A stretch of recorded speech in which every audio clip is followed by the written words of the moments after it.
dear viewers. Welcome to 21st Century Victorian. I'm your devoted servant and guide, Frances Worthington. I am most excited for you to join me on this mostly historical endeavor. Within this channel, we will explore how to bring a bit of Victorian sensibility to our modern lives. Think of this as the 19th century, but with antibiotics and central heat. The topics contained herein will be wide-ranging.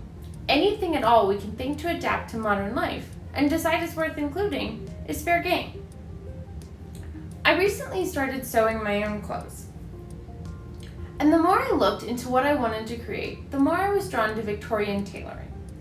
Then, through a strange turn of events involving badly drawn dinosaurs, I was introduced to the world of historybounding.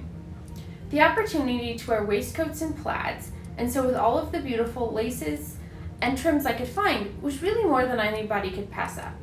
And so my first foray into historybounding was made. For anyone who has tried historybounding, you know the frustration of the immediacy. It comes up over and over again in groups and discussion and Facebook posts. But I wanted to dress like this now. I want to create this phenomenal wardrobe for myself. Where do I find these pieces? For me, this question really arose right before the start of the COVID pandemic, which turned out to be a bit of a saving grace. When it became clear that we would all be quarantined in our homes for the duration, I did what any reasonable person would do. I went out and bought the essentials. Food, medicine, toilet paper. Just kidding, I went to the fabric store. And then, armed with the necessities for creating my fabulous new Victorian-ish wardrobe, in the utter madness of productivity that must necessarily be quarantined, I proceeded to get mobilized to support the national COVID response. During this time, I longed to be at home sewing, or out and able to search thrift shops and scour antique stores for the kind of garments that I knew would fit my Victorian aspirations. But, alas, between work and being exiled as we all were for the good of the realm, the best I could do was create Pinterest boards. In what little free time I had, I was able to sew the truly Victorian 1890s walking skirt. Twice, with much seam ripping and gnashing of teeth. Suffice it to say that, despite learning to sew in my formative years, my first projects have been a learning experience. But learned I have, and someday in the future, I may even show you what the inside of this skirt looks like. Someday far, far in the future, when I can use it as a video comparing my fantastic work with past efforts and show just how far I've come. But until then, doesn't the outside look lovely?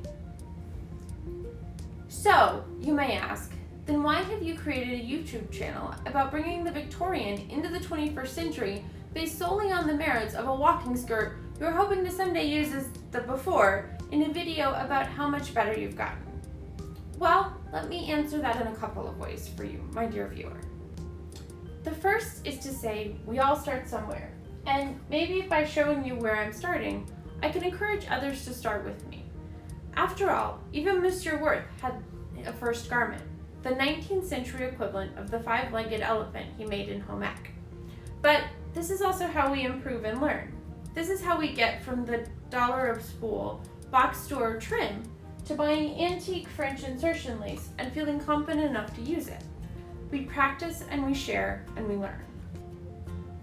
The second is this. During my recent period of working too much and playing too little, I discovered the joys of tea time. I have always been an avid lover of tea, but it was during this time that the very Victorian practice of pausing for a bit during the day to enjoy a cup of tea, a light snack, and hopefully the company of others, even if only via Zoom during the quarantine, was brought home to me. And I started wondering what other practices we were worse off for largely relegating to the 19th century, and which we were better off leaving behind. See also purgatives, lack of universal suffrage, etc. So, my dear viewers, not only do I want to bring you along on my journey into historybounding my clothing, I want to explore with you the possibilities for including a bit more of the Victorian living into our 21st century lives. Think of it as historybounding our day. This includes baking, tea time, etiquette, clothing, self-care, literature and art, really anything that strikes our fancy.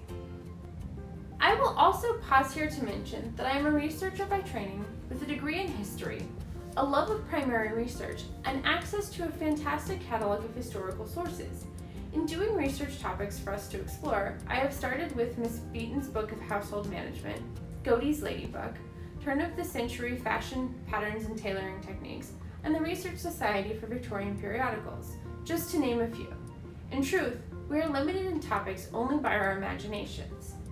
So, my dear viewer, it is my most sincere hope that through these and many more sources, and our own studious attempts at application, we may be able to one day call ourselves 21st century Victorians, and that you will join me in this endeavor. To that end, if you had topics you would like to see explored, recipes you've been wanting to adapt, or if you are already applying the Victorian to your own daily life, please tell me about it in the comments. I would most love to include ideas, tips, and research topics that are dearest to you, my viewers. With this, I will now bid you adieu as I delve back into my research, sewing, baking, and eagerly awaiting your suggestions. I remain, as ever, your faithful 21st century Victorian, Frances Worthington.